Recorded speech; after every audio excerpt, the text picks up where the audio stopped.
I am the tofu golem. Please enjoy the video. You start now. Gather basin, 2 towels, washcloths, mild soap, lotion, clean gown, and waterproof pad. Check water temperature, aim 3740 degrees C, so the patient won't feel cold.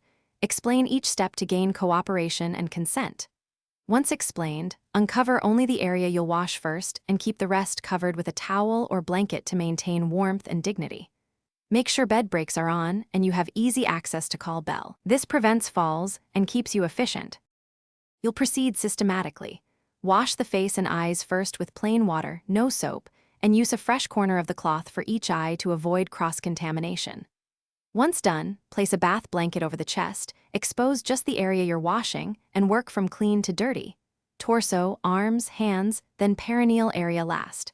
Make sure to change the water or use fresh cloths when it cools. Support joints during movement to reduce pain and prevent strain. Rinse and pat skin, dry to avoid maceration.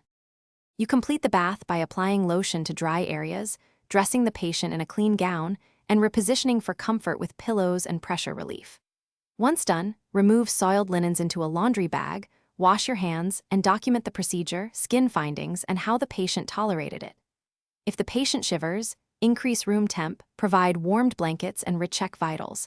If you notice redness or skin breakdown, pad pressure points, avoid further friction, and escalate to nursing or the clinician. This prevents complications. Thanks for watching. Consider subscribing if we helped you today.